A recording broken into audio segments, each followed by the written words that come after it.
Maka mereka meminta kepada Nabi Saleh, tolong keluarkan dari batu ini seekor unta yang bunting. Mereka meminta agar Nabi Saleh mengeluarkan unta dari batu, karena mereka tahu bahwa kalau seandainya Nabi Saleh membuat bangunan seperti yang mereka buat, Nabi Saleh bisa, itu bagian daripada mereka, memiliki keahlian sama dengan mereka. Kalau disuruh buat istana dari batu, ya mereka pasti itu mungkin, itu biasa saja, engkau sama dengan kami. Tapi mereka ingin yang lebih spektakuler, yang lebih aneh dibandingkan hanya membuat istana-istana yang dipahat dengan tangan-tangan mereka. Makanya mereka mengatakan, tolong keluarkan unta dari balut batu ini. Maka Nabi Saleh alaihi salatu wassalam mengatakan, baik, kalau seandainya Allah kabulkan permintaan kalian beriman, maka mereka mengatakan, siap, kami akan beriman. Maka Nabi Saleh alaihi salatu wassalam berdoa kepada Allah subhanahu wa ta'ala, meminta agar unta keluar dari batu. Subhanallah, keajaiban mukjizat seorang Nabi. Setelah Nabi Saleh kemudian berdoa dan menunjuk telunjuknya ke sebuah batu, tiba-tiba batu itu retak seolah-olah berpintu. Tiba-tiba keluar dari dalam batu itu seekor unta besar yang sedang mengandung 10 bulan, disebut dengan usyara. Naqah usyara namanya, unta usyara. Usyara itu artinya bunting 10 bulan. Ketika keluar langsung melahirkan anaknya unta itu.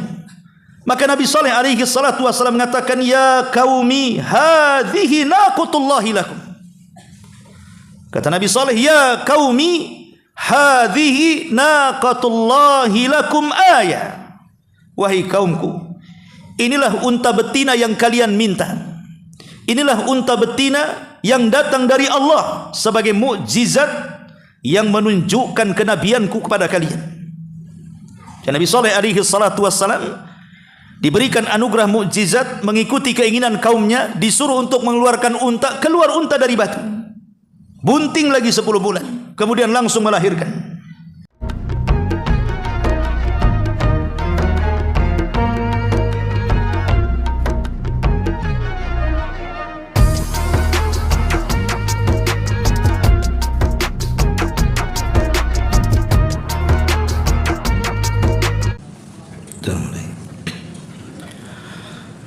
Bismillahirrahmanirrahim. Assalamualaikum warahmatullahi wabarakatuh.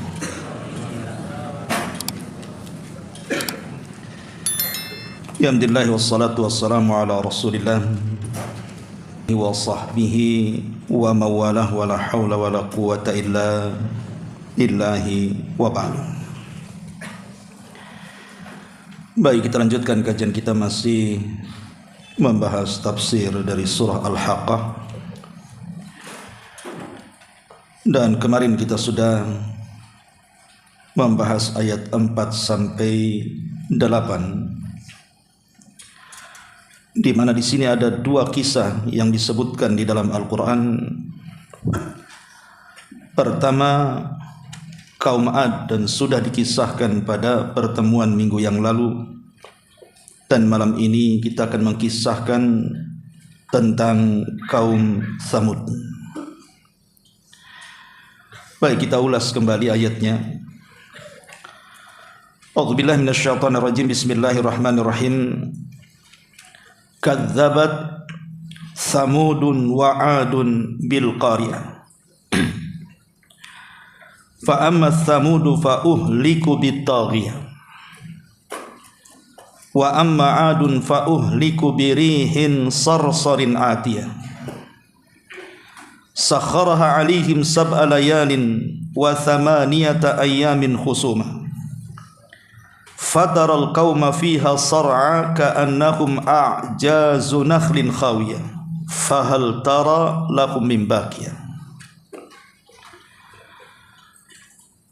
Telah mendustakan kaum Tsamud dan juga kaum Ad akan datangnya hari kiamat yang menggetarkan hati. Adapun kaum Tsamud, mereka telah dibinasakan Allah dengan suara yang sangat dahsyat. Sedangkan kaum Ad dibinasakan dengan angin topan yang sangat dingin. Dia menimpakan angin itu kepada mereka selama 7 malam 8 hari terus menerus. Maka kamu melihat kaum Ad pada waktu itu mati bergelimpangan seperti batang-batang kurma yang telah lapuk bagian dalamnya. Adakah kamu melihat seorang pun yang masih tersisa di antara mereka setelah turunnya azab itu?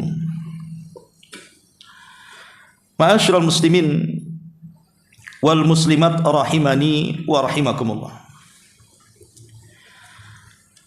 Kita tahu bahwa setelah Nabi Allah Hud alaihi salam membawa orang-orang yang beriman untuk menghindari azab Allah Subhanahu wa taala, dan ketika turun azab itu betul-betul Allah binasakan seluruh kaum Ad, kaum yang sangat sombong dan congkak itu. Maka Nabi Allah Hud alaihi salam mulai membina orang-orang yang beriman, sehingga generasi pertama mereka menjadi umat terbaik di alam semesta ini, mengikuti ajaran Nabi Allah Hud alaihi salatu wassalam. Tapi setelah kemudian Hud meninggal dunia, kemudian generasi demi generasi lewat, dan jauhnya generasi dari generasi terbaik, maka mulailah iblis datang kepada mereka untuk menyesatkan kembali. Akhirnya setelah jauh dari generasi Nabi Allah Hud alaihi salam, mulailah manusia kembali menyekutukan Allah Subhanahu wa taala. Lah ada satu kabilah dari keturunan Nabi Allah Nuh alaihi salatu wassalam setelah Nabi Allah Hud alaihi salam. Kabilah itu sangat besar. Memang tidak disebutkan dalam Al-Quran berapa jumlahnya, tapi ada isyarat bahwa kaum ini sangat banyak dan besar sekali.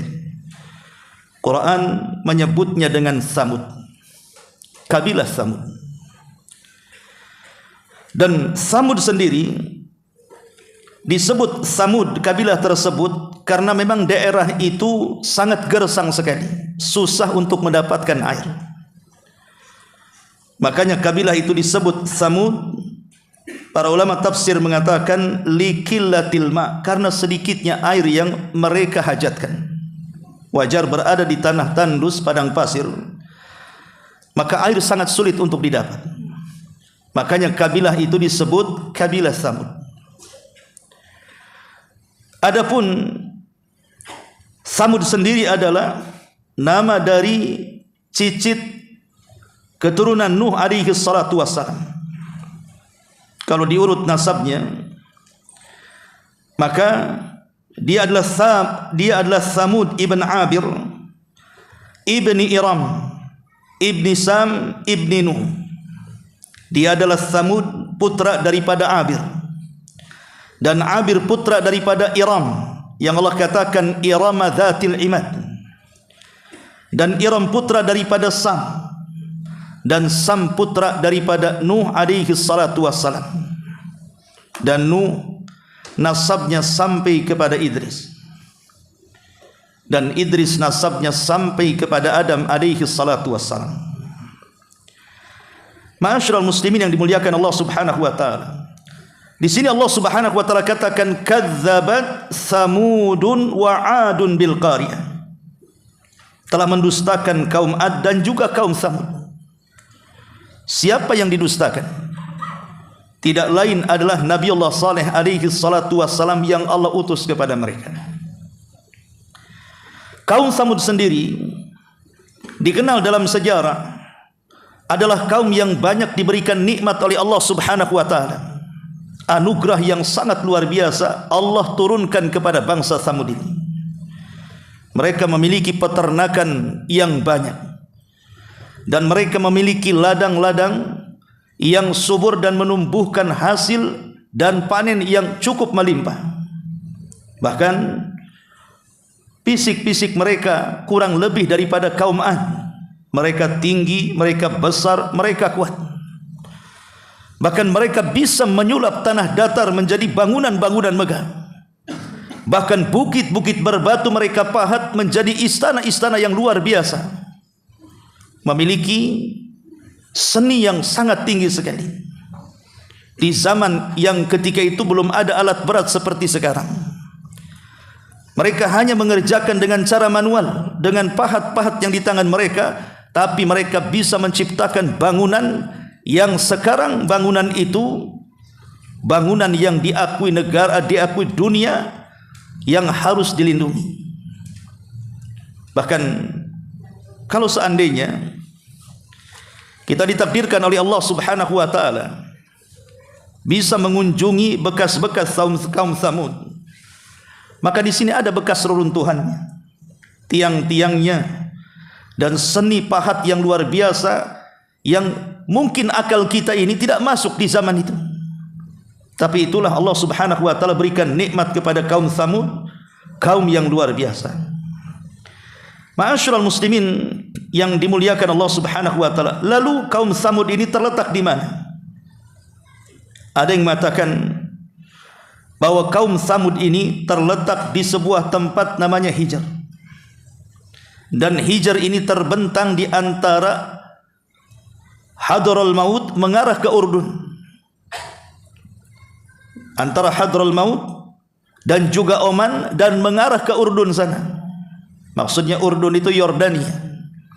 Di tengah-tengahnya disitulah ada kaum atau kabilah Arab yang disebut dengan Al-Arabu Al-Ba'idah, Arab yang sudah musnah, yang tinggal ceritanya. Disitulah kaum Tsamud berada, dan disitu pula Allah Subhanahu wa taala mengazab mereka. Ma'asyiral muslimin yang dimuliakan Allah Azza wa Jalla, baik kita akan runut kisah tentang Nabi Saleh dan juga kaum Tsamud. Kita sudah mengetahui bahwa kaum Tsamud adalah keturunan kaum Ad, yang mereka orang yang pertama kali melakukan kesyirikan dari kaumnya Nabi Allah Saleh alaihi salatu wassalam. Persis seperti kaum Ad, mereka sombong, mereka congkak, dan mereka kaum yang sangat degil dan keras kepala, dan tidak mau menerima kebenaran dari Nabi yang diutus kepada mereka. Ma'asyiral muslimin yang dimuliakan Allah Subhanahu wa taala, Allah Subhanahu wa taala menjelaskan dalam surah Al-Fajr ayat 9, wa thamudal ladzi jabus sakhara bil wad, dan kaum Tsamud, kaum yang memotong batu-batu besar di lembah-lembah. Maksudnya memotong batu-batu besar di lembah-lembah untuk dijadikan bangunan-bangunan megah penuh dengan seni, tapi bukan untuk ditempati. Mereka hanya untuk dijadikan rumah singgah saja. Sesekali mereka datang ke situ hanya untuk berlibur kemudian pulang kembali. Jadi bangunan-bangunan itu dibangun hanya untuk main-main saja.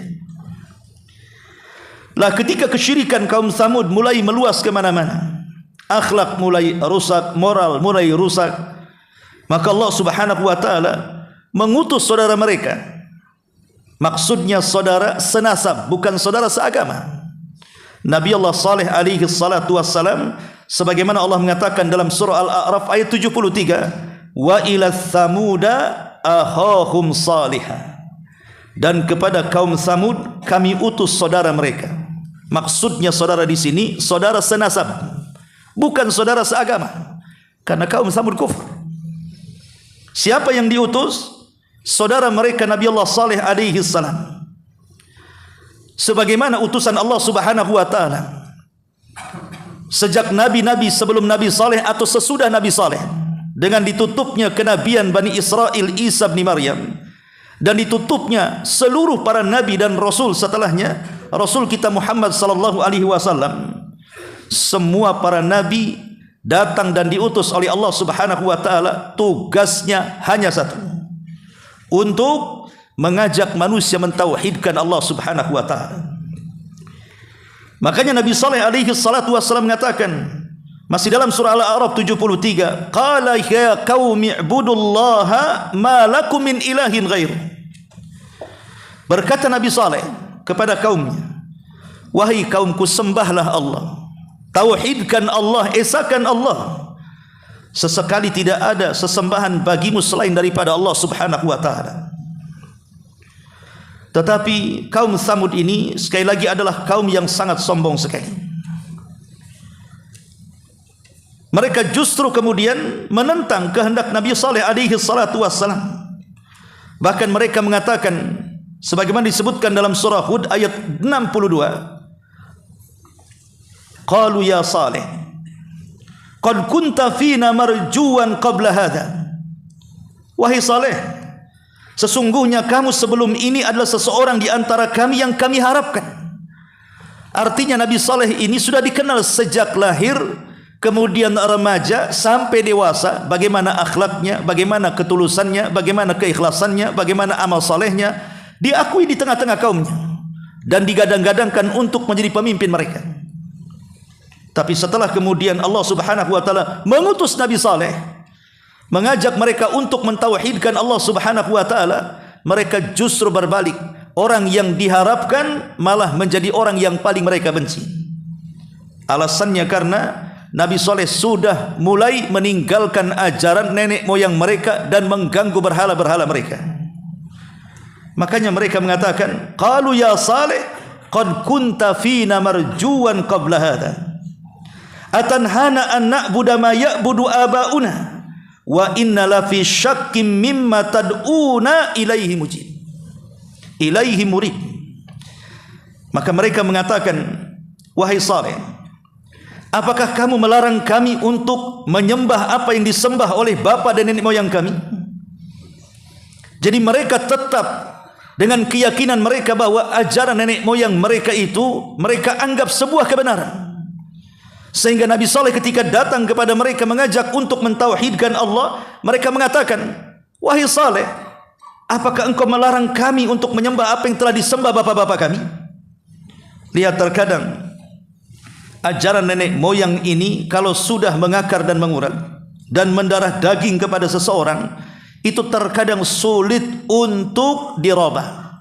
Nasihat apapun yang kita sampaikan kepada mereka, sulit mereka untuk terima. Dan itu kenyataan hari ini. Kalau kita berdakwah ke desa-desa, ke tempat-tempat yang tidak dijamah dengan dakwah, mereka masih berpegang dengan keyakinan nenek moyang mereka. Kemudian kita jelaskan ini hak, ini batil, ini syirik, ini tauhid, maka mereka akan mengatakan justru kita yang datang hendak mengusik keyakinan mereka. Justru kita yang datang hendak memporak-porandakan jamaah mereka. Bahkan mungkin juga dianggap kita memburu-burukan sesembahan mereka. Itulah yang terjadi dengan Nabi Allah Saleh dan nabi-nabi sebelum dan sesudahnya, bahkan sampai hari ini. Ma'asyiral muslimin yang dimuliakan Allah Subhanahu wa taala. Kemudian mereka mengatakan, dan sesungguhnya ya Saleh, kami betul-betul dalam keraguan yang sangat menggelisahkan kami terhadap agama yang kamu serukan kepada kami. Apa ini agama baru ini? Begitulah terkadang orang yang menyampaikan kebenaran dianggap asing, dianggap kita membawa ajaran yang tidak pernah ada di alam semesta ini. Persis seperti sabda Nabi sallallahu alaihi wasallam, bada'al Islam ghariba wa sayaudu ghariba kama bada fatuba lil ghuraba.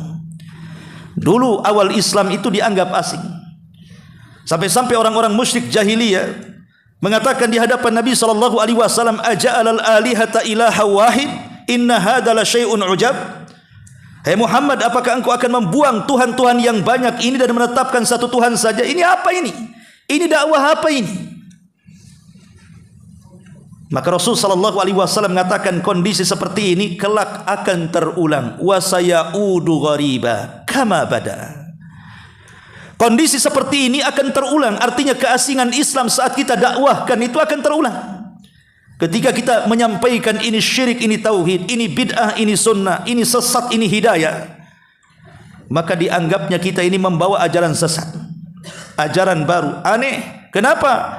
Karena tidak terbiasa di masyarakat itu dibacakan hadis-hadis Nabi SAW. Ketika kita bacakan ayat-ayat Al-Quran, hadis-hadis Nabi SAW, mereka menganggap aneh. Padahal mereka yang aneh, bukan kita yang aneh. Itulah yang dirasakan dakwah Nabi Saleh alaihi salatu wassalam. Lalu apa jawaban Nabi Allah Saleh alaihi salatu wassalam? Qala, maka Saleh berkata, ya qaumi ara'aitum in kuntu ala bayyinati min rabbi wa atani minhu rahmah faman yansuruni min Allah in asaituhu fama tazidunani ghaira takhsir, kata Nabi Saleh. Wahai kaumku, bagaimana pikiran kalian, bagaimana pendapat kalian jika aku dalam dakwahku ini memiliki bukti-bukti yang nyata, tentu dari Rabbku, dan diberinya aku rahmat bentuk kenabian yang diutus kepada kalian, maka siapakah yang akan menolong aku dari azab Allah jika aku mendurhakai Allah Subhanahu wa taala? Sebab itu aku tidak menambah apapun kepadaku, sebab itu kalian tidak mungkin menambah apapun kepadaku selain daripada kerugian itu sendiri. Nabi Saleh alaihi salatu wassalam ingin meyakinkan kaumnya bahwa dia nabi. Dia bukan orang biasa. Ya, memang dia salah satu di antara kaumnya, terlahir di antara mereka. Tapi Allah Subhanahu wa taala sudah mengangkat dia menjadi nabi dan rasul untuk berdakwah kepada kaumnya. Jadi Nabi Saleh meyakinkan, aku ini seorang nabi. Bagaimana kalau seandainya apa yang aku katakan benar? Bagaimana kalau seandainya memang betul-betul Allah mengutus aku seorang nabi untuk diutus kepada kalian? Apakah kalian masih tidak yakin juga? Kalau seandainya aku ikut kalian, lalu siapa yang bisa menolong dari Allah Subhanahu wa taala terhadap diriku? Ma'asyiral muslimin yang dimuliakan Allah Azza wa Jalla, dan ini bentuk kelembutan Nabi Saleh saat berdakwah. Dia berusaha untuk menggunakan logika akal. Dan harusnya seorang dai memang seperti itu, harus memiliki rahmat kasih sayang kepada mad'unya.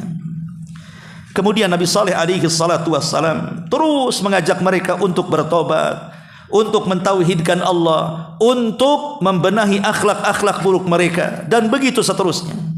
Akhirnya kemudian mereka pun menantang Nabi Saleh alaihi salam dan mengatakan, wahai Saleh, bukankah setiap nabi diberikan mukjizat? Bukankah setiap nabi diberikan keanehan yang berbeda dengan setiap orang? Kalau memang kau seorang nabi, buktikan kenabianmu, buktikan mukjizat dan keanehan. Kata Nabi Saleh alaihi salam, kalau begitu kalian ingin apa? Maka kaum Tsamud mengatakan, karena mereka setiap hari berjibaku dengan batu, memahat batu, membuat batu menjadi rumah dan istana megah, maka mereka meminta kepada Nabi Saleh, tolong keluarkan dari batu ini seekor unta yang bunting. Mereka meminta agar Nabi Saleh mengeluarkan unta dari batu, karena mereka tahu bahwa kalau seandainya Nabi Saleh membuat bangunan seperti yang mereka buat, Nabi Saleh bisa, itu bagian daripada mereka, memiliki keahlian sama dengan mereka. Kalau disuruh buat istana dari batu, ya mereka pasti itu mungkin, itu biasa saja, engkau sama dengan kami.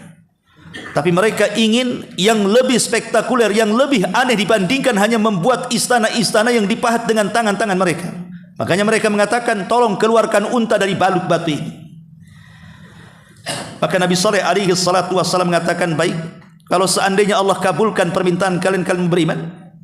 Maka mereka mengatakan, siap, kami akan beriman. Maka Nabi Saleh alaihi salatu wassalam berdoa kepada Allah Subhanahu wa taala, meminta agar unta keluar dari batu. Subhanallah, keajaiban mukjizat seorang nabi. Setelah Nabi Saleh kemudian berdoa dan menunjuk telunjuknya ke sebuah batu, tiba-tiba batu itu retak seolah-olah berpintu. Tiba-tiba keluar dari dalam batu itu seekor unta besar yang sedang mengandung 10 bulan, disebut dengan usyara. Naqah usyara namanya, unta usyara. Usyara itu artinya bunting 10 bulan. Ketika keluar langsung melahirkan anaknya unta itu. Maka Nabi Saleh alaihi salatu wasallam mengatakan, ya qaumi hadhihi naqatullahi lakum. Kata Nabi Saleh, ya qaumi hadhihi naqatullahi lakum ayah. Wahai kaumku, inilah unta betina yang kalian minta. Inilah unta betina yang datang dari Allah sebagai mukjizat yang menunjukkan kenabianku kepada kalian. Dan Nabi Saleh alaihi salatu wassalam diberikan anugerah mukjizat, mengikuti keinginan kaumnya, disuruh untuk mengeluarkan unta, keluar unta dari batu, bunting lagi 10 bulan, kemudian langsung melahirkan. Dan Nabi Saleh mengatakan, inilah mukjizatku. Dan di sini Allah Subhanahu wa taala mengidhafahkan Dalam ilmu nahwu disebut mudhaf ilaih. Naqatullahi, untanya Allah. Sesuatu yang disandarkan kepada Allah Subhanahu wa taala berarti sesuatu itu bukan biasa. Seperti Baitullah, rumah Allah, Ka'bah. Bahwa Ka'bah itu karena disandarkan kepada Allah, dia bukan rumah seperti rumah yang kita tempati. Tidak seperti rumah yang ditempati para pejabat walaupun penuh dengan kemegahan. Tetap rumah Allah, Ka'bah itu jauh lebih mulia dari seluruh rumah yang ada di dunia. Begitu juga naqatullah, untanya Allah, karena disandarkan kepada Allah. Berarti untanya Nabi Saleh bukan unta biasa, bukan seperti unta-unta yang ada di Timur Tengah atau di dunia, tapi dia unta yang luar biasa karena disandarkan kepada Allah. Ada juga penafsiran mengatakan disandarkan kepada Allah karena bukan terlahir daripada ibu bapa unta, dia terlahir dari batu, makanya disandarkan kepada Allah Subhanahu wa taala. Ma'asyiral muslimin yang dimuliakan Allah Subhanahu wa taala. Kemudian Nabi Saleh membuat syarat kepada mereka. Oke, ini adalah mukjizatku. Tolong jaga unta ini. Kata Nabi Saleh alaihi salatu wassalam, "Fadharuha ta'kulu fi ardillah wa la tamassuha bisu'in fayakhudakum adzabun qarib." Kemudian Nabi Saleh mengancam orang-orang yang akan menyakiti unta ini. Karena unta ini unta Allah, dan itu bagian daripada mukjizat kenabianku membuktikan kepada kalian. Ingat, maka unta ini biarkan dia berjalan sesukanya, makan minum sesukanya. Janganlah kalian mengganggunya dengan gangguan apapun, sebab kalau kalian berani mengganggu unta itu akan menyebabkan kalian ditimpa dengan azab yang sangat dekat dengan kalian. Kemudian Nabi Saleh mengatakan, silakan kalian ambil keuntungan dari unta ini, karena di situ ada sumur yang biasa orang-orang mengambil air di situ. Satu hari janganlah kalian datang ke sumur ini karena akan mengganggu unta dia minum. Tetapi hari berikutnya kalian boleh memerah susunya sesuka kalian. Anda bisa bayangkan coba, kabilah Tsamud ini kabilah besar, memiliki penduduk yang sangat banyak sekali. Tetapi karena unta itu mukjizat dari Allah Subhanahu wa taala, air susunya seperti antum berwudu, tinggal buka keran keluar semuanya. Itu cukup untuk diminum satu kabilah Tsamud. Sebesar apa tuh untanya? Dan sebanyak apa itu susunya? Kalau bukan mukjizat Allah Subhanahu wa taala, apa namanya? Ma'asyiral muslimin yang dimuliakan Allah Subhanahu wa taala, dan itu kenikmatan yang luar biasa. Mereka hanya cukup mengambil wadah, kemudian memerah untanya, mereka bisa minum sampai puas, setiap hari minum susu. Nikmat yang luar biasa yang Allah anugerahkan kepada mereka. Mereka tidak diperintahkan untuk merawat unta, mengasih makan unta, ngasih minum unta, tidak. Unta itu dibiarkan liar seperti itu, dibiarkan makan minum sesuka dia, tinggal kita terima hasilnya. Enak tidak enak, ini nikmat dari Allah Subhanahu wa taala. Tetapi ada di antara mereka yang hasad. Seorang yang namanya Kidar ibn Salif atau Salif ibn Kidar dan juga temannya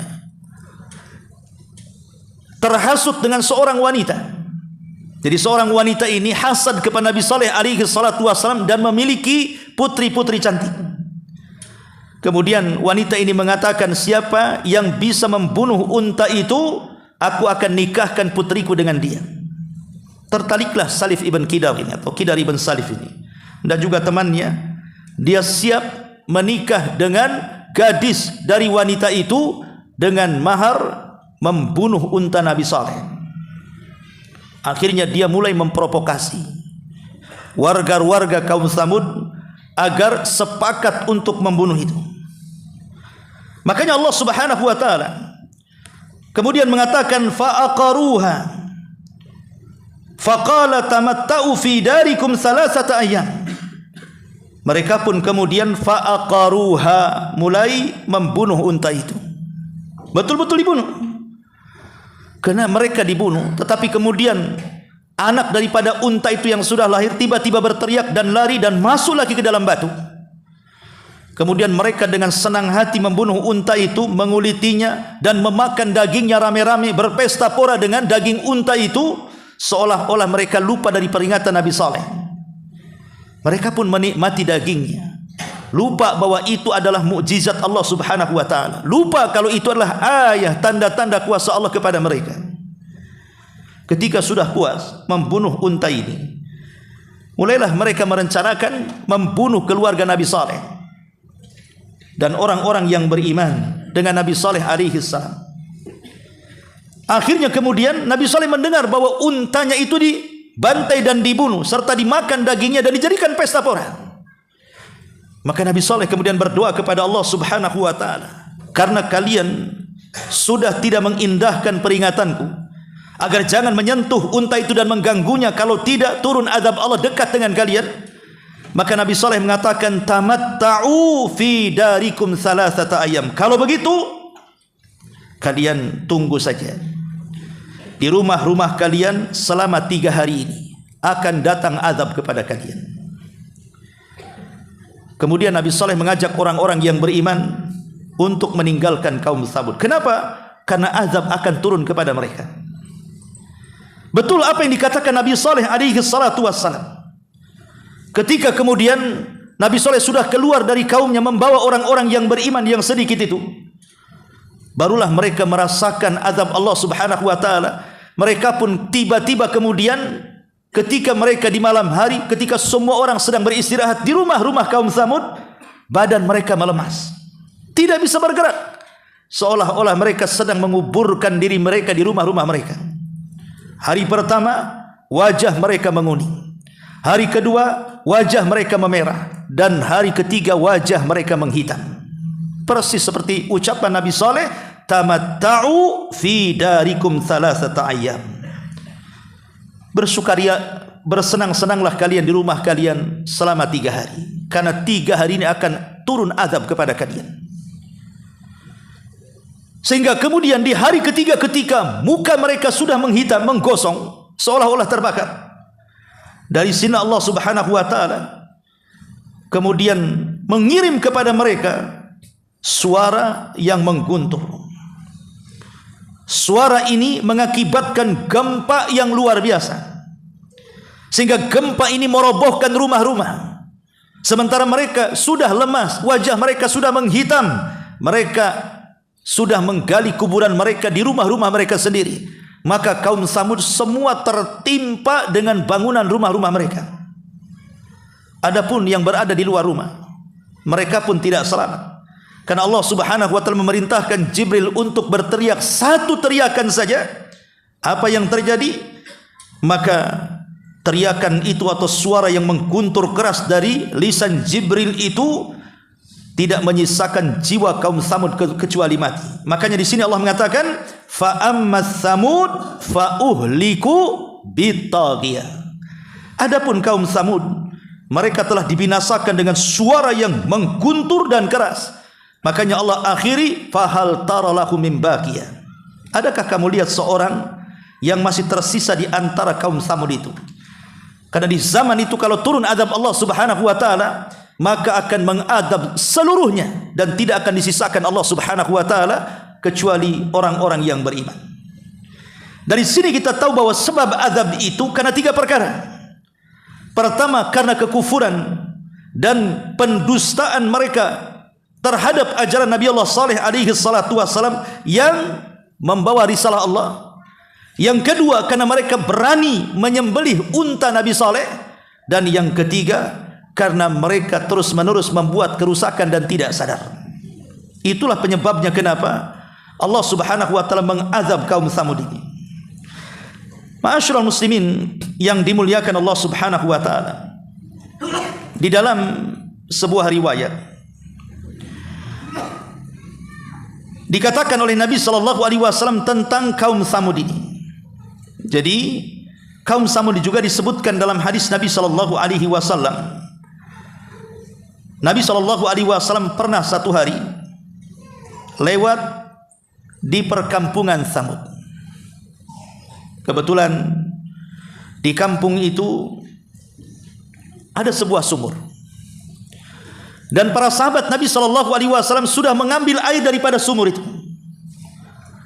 Tiba-tiba Nabi sallallahu alaihi wasallam mengatakan kepada para sahabatnya, tumpahkan kembali airnya. Dan bergegaslah kalian untuk keluar dari negeri ini, karena negeri ini adalah negeri yang diazab oleh Allah Subhanahu wa taala.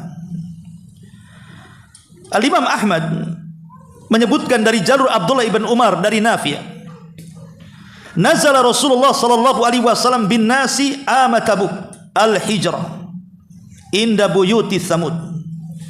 Rasulullah sallallahu alaihi wasallam tiba pada tahun terjadinya perang Tabuk di sebuah daerah namanya Hijr. Dan Hijr ini adalah tempat tinggalnya kaum Thamud yang masih ada sampai hari ini. Kaumnya Nabi Saleh alaihi salatu wassalam.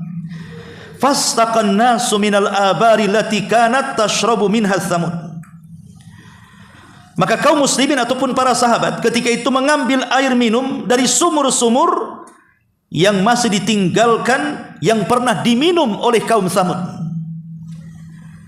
Kemudian fa'ajanu wa nasabu al-qudura billah. Lalu mereka pun para sahabat membuat adonan makanan dan meletakkan daging di panci. Fa'amarahum Rasulullah sallallahu alaihi wasallam. Maka Nabi sallallahu alaihi wasallam kemudian memerintahkan mereka untuk menumpahkan makanan yang sudah siap santap itu. Fa ahraqul qudura, maka semua para sahabat menumpahkan makanan yang sudah diadon itu. Wa alaful ajin al-ibila thumma irtahala bihim hatta nazala bihim alal bi'ri allati kanat tashrabu minha naqah. Kemudian kata Nabi sallallahu alaihi wasallam setelah memerintahkan untuk menumpahkan isi panci dan memberikan adonan makanan tersebut untuk makanan unta, maka Nabi sallallahu alaihi wasallam bersama para sahabat pergi ke tempat di dekat sumur, di mana sumur itu tempat minum unta Nabi Saleh alaihi salam. Kemudian kata Nabi sallallahu alaihi wasallam dalam riwayat Abdullah, wa nahahum an yadkhulu 'alal qaumil ladzi udzibu. Maka Nabi sallallahu alaihi wasallam melarang para sahabat untuk masuk di tempat kaum yang pernah diazab, serta mengatakan di hadapan para sahabat, inni akhsha an yusibakum misla ma asabahum fala tadkhulu alaihim. Kata Nabi sallallahu alaihi wasallam, aku takut kalian ditimpa musibah yang pernah menimpa mereka kaum Tsamud, maka kalian jangan pernah masuk ke tempat itu. Dari sini kita tahu bahwa Nabi SAW melarang kita mengunjungi tempat-tempat yang pernah diazab. Makanya dalam riwayat Rasul mengatakan, la tadkhulu ala haula'il mu'adzabin. Janganlah kalian masuk ke tempat-tempat orang yang pernah diazab. Illa kecuali antakunu bakina fa illam takunu bakina fala tadkhulu alaihim wala yusibakum ma asabahum. Alla yusibakum ma asabahum. Kecuali kata Nabi SAW, kalau kalian bisa menangis. Tapi kalau kalian tidak bisa menangis, maka jangan sekali-kali kalian masuk ke tempat yang diazab. Dikhawatirkan kalian akan mendapatkan musibah seperti musibah yang pernah Allah timpakan kepada mereka. Makanya kita lihat bahwa Nabi SAW mengajarkan dalam manasik haji, ketika melewati sebuah lembah Muhassir, disitulah Abraha diazab oleh Allah Subhanahu wa taala dengan pasukan gajahnya. Maka Nabi SAW kalau melintasi dalam manasik haji itu ke arah Ma'syaril Haram di Muzdalifah, maka Rasul biasanya bergegas karena tahu tempat itu adalah tempat diazab oleh Allah Azza wa Jalla. Begitu juga dalam syariat sa'i. Kalau sa'i ini, orang sa'i dari Safa ke Marwah ini, di situ ada lampu berwarna hijau. Apabila kita kemudian sampai di lampu berwarna hijau, kita disyariatkan untuk lari sampai ke lampu warna hijau berikutnya. Begitu juga ketika dari Marwah ke Safa, ketika melintasi lampu hijau yang sudah diberi tanda oleh kerajaan Saudi, kita disuruh lari sampai lampu hijau berikutnya, kemudian berjalan biasa. Kenapa disuruh lari di sini? Konon katanya di situ tempat diazab. Ada orang-orang yang diazab oleh Allah Subhanahu wa taala. Makanya dari sini Nabi sallallahu alaihi wasallam melarang kita masuk ke tempat-tempat yang diazab atau tempat-tempat yang mengakibatkan datang azab Allah kepada kita, seperti tempat-tempat kesyirikan, tempat-tempat yang penuh dengan berhala, tempat-tempat yang penuh dengan kemaksiatan dan kemungkaran. Jangan masuk ke tempat itu. Sudah isya. Sudah. Betul kan bunyi. Baik, sampai di sini. Mudah-mudahan ada manfaat. Subhanallah bihamdika asyhadu an la ilaha illa anta astaghfiruka wa atubu ilaik. Allahu taala alam. Assalamualaikum warahmatullahi wabarakatuh.